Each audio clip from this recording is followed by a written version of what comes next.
Ayan, today is nandito tayo sa may likod, sa may aking mga cactus. So, ayan, today is iriripat ko itong si Haworthia. Ito is ang ganda, tapos ang dami niyang babies. Ayan, ito is nakatanim sa headpot. Ayan, ang itsura na. So, and this one naman, tingnan nyo, parang ano na siya, dehydrated. So, today is irirepat ko sila at pagsasamahin ko na sa isang pot. Then dito, ito is ano, ang ginamit ko dito is ano lang, yung garden soil. Tapos, nilagyan ko lang ng ipa, rice hull.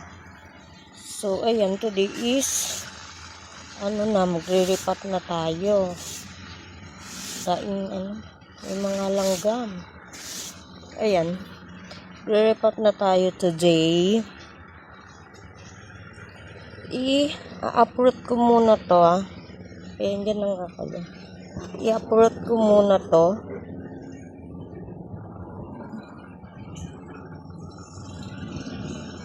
Meron. Ay, nagkakalat tayo dito. Ayan, okay naman. May roots naman siya. So, iriripat ko lang siya dito. At sasamahin ko na sila Eto. Gusto ko nga silang pagsamahin.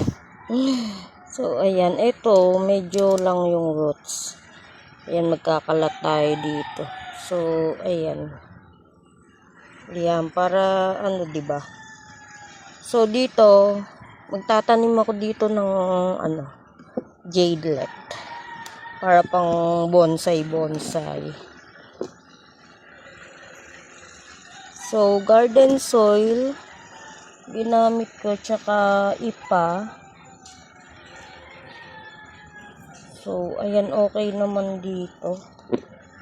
Gilid natin yung madami bibis.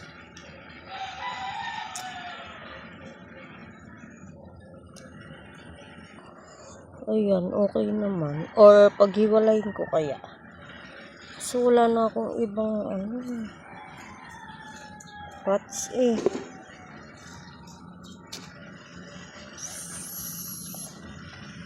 Ayan, pagsamahin ko muna sila.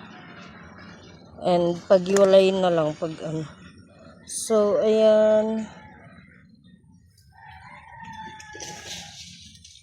Dagang ko lang siya ng garden soil. Ayan tingnan nyo, may mga bato-bato pa. So, ayan.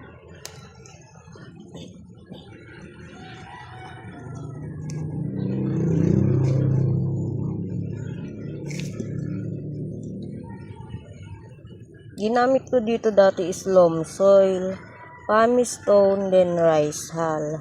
So, itry natin sa garden soil kung bet niya din.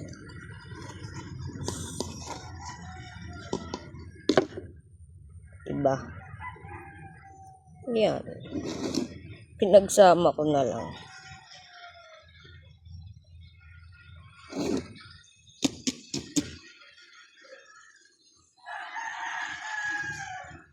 Ito is tuyot na tuyot. So, pagsamahin na lang natin.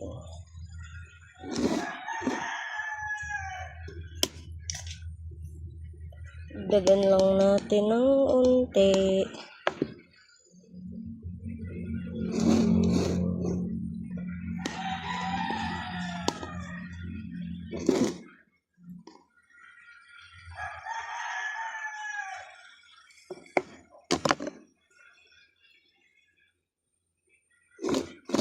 Yan.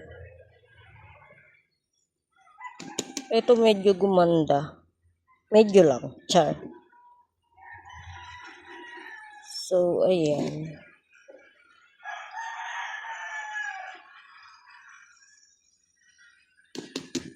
Ayan. Na-airpot na natin siya. At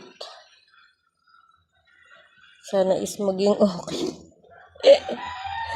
Actually, ito pinapabayaan ko lang siya dito. So, yan, sana gumanda. And, ayan. Charan. And dito, try kong mag-ano ng bonsai. Ang liit kasi ng ano niya eh. Maglalagay ako ng jadelet. Gawin natin bonsai. So, ayan guys. Yun lang naman. Thank you for watching. May mga ants. Ayan. Thank you for watching. Makikita nyo din naman to sa mga videos ko kung naging okay siya, diba? So, ayun lang guys. Bye!